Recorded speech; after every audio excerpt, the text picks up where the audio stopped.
Good morning, everyone, and welcome to episode 51 of the Mugs Up Show, where today's topic will be called Put Down the Fucking Phone. Now, I have got 5 important points to make on phone usage. And of course, as always, many of these points come from our wonderful content curator, Miss Emma Jane James. Thank you very much, Emma. You are a content machine. Now, let's get started with the first point. Parents, this point is really pointed at you. So if you are a parent on this show, you might want to make sure you're paying attention for this first point. Point number 1 is phones are effectively responsible for the ongoing and continued destruction of quality communication in our world. Now, why am I talking about parents being the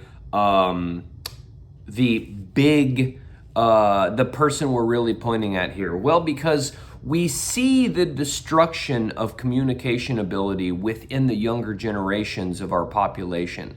Let's think about a time when we have encountered someone who's 18, 19, 20 years old in the recent months of our life.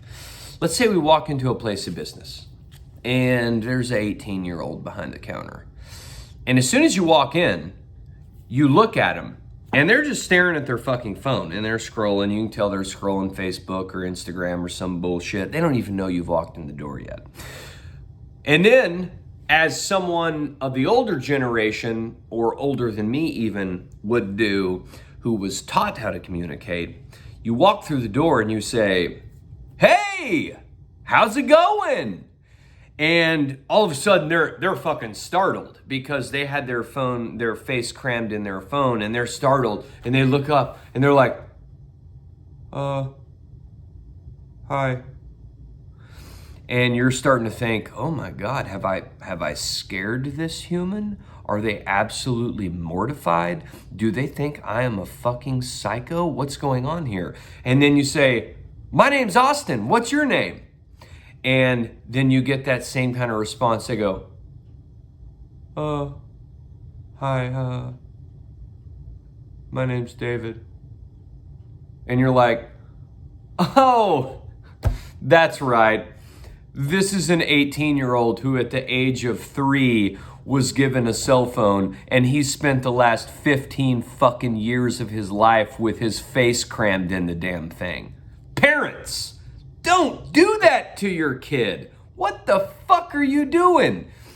If you're giving your kid a cell phone at the age of 3, 5, or maybe even fucking 10, what you're doing is effectively destroying any chances they have at learning how to communicate. And then when they get out there in the workforce, their likelihood of getting a good job and surviving one day is absolutely fucked because they don't even know how to communicate to people. So, parents, no phones before the age of, well, definitely not before the age of 3, 5, maybe even 10. I don't know. You figure it out. But figure out when your kid is actually old enough and mature enough to handle a fucking phone, and make sure they learn how to communicate. Point number 2. People think that phones help us connect more with people. But in reality, that's bullshit. All they actually do is push us further away from other humans. Now we have this device in front of our face with all these social media platforms with billions of fucking people on them, and we think we can connect with everybody. But it's not true connection. To have true connection, you got to be face to fucking face with somebody, or at minimum talking to them on the phone, because all you're getting on that social media platform is their bullshit fake ass life that they want you to see. You're not getting the real raw shit that you would if you're actually with them in person and talking about meaningful shit. So phones don't actually give us more connection. They isolate us more. And as many of you know, I've been sober now for 5 years. And isolation equals death when you are talking about addiction. And, you know, honestly, I think isolation is bad for every human in the world. So if we could manage to do less of our communicating through the phone, through social media platforms, and more of our communicating through actual connection, face-to-face interaction with human beings, we're going to be a lot less isolated. We're going to actually build more meaningful relationships with people and a lot more happy. Point number 3, think about the generations before us. They didn't need fucking phones. They didn't need fucking social media. Those fucking people could drive from California to New York with a fucking piece of paper and no GPS and make it by just fucking fine. I mean, it's unbelievable to think about how damn awesome they were at communicating and getting from place to place without the use of the technology we have today. It's unbelievable. So I've also noticed that a lot of my really close friends that I have made over the last 5 years of my life are much older than me, in their 50s, in their 60s.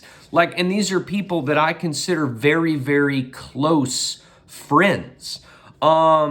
And I look at that and I think, why is that? Why do I have more friends that are in their 50s and 60s, much older than me, that I've recently made than people around my age or even younger? And it's because these older cats, they can communicate better. They're way better at engaging with you, and they don't have to rely on, external stimulation to get by. They're just real fucking people.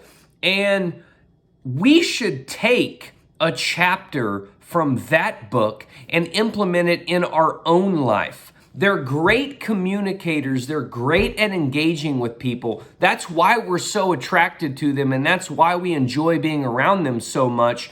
If we implement that same shit in our own life, people are going to equally be attracted to us as well. And the number of relationships we're going to be able to build with other people multiply by 1,000. So, take a chapter from the older generation's book on how to communicate effectively, build relationships, and truly engage, and implement that in your own life. Point number 4. Let's just think about, what does it say to the people around you when your face is crammed into a fucking phone the whole time you're around them?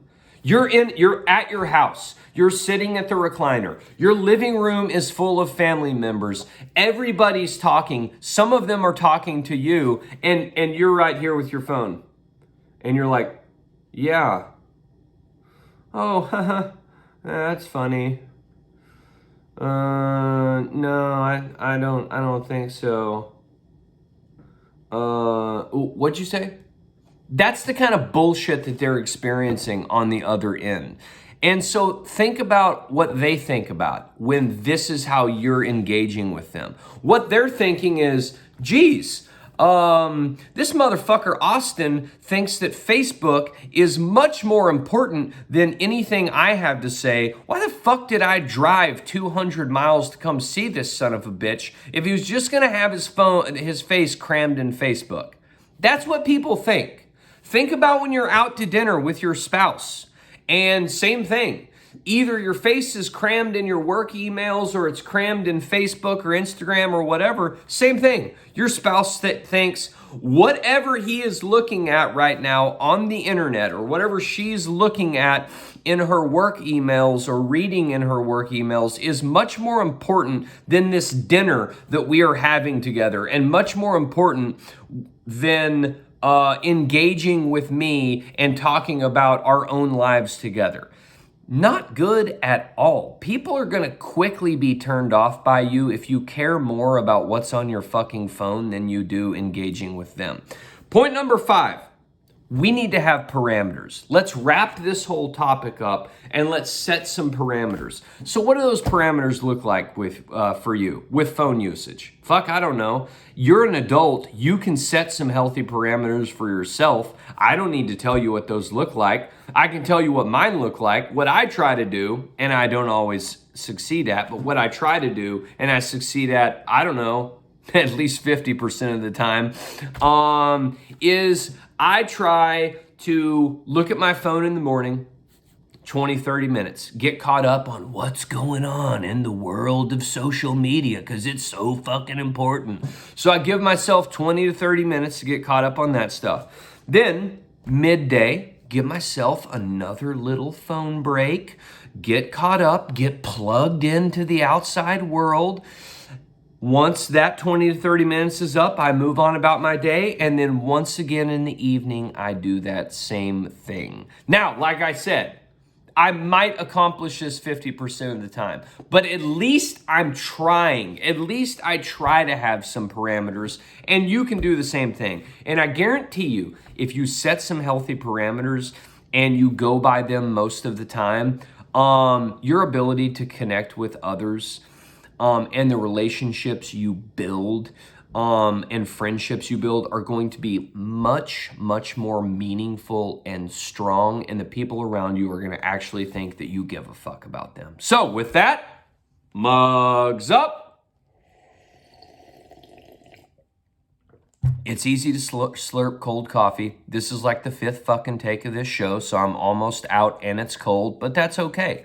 We'll see you tomorrow for episode 52 of the Mugs Up Show. We love you.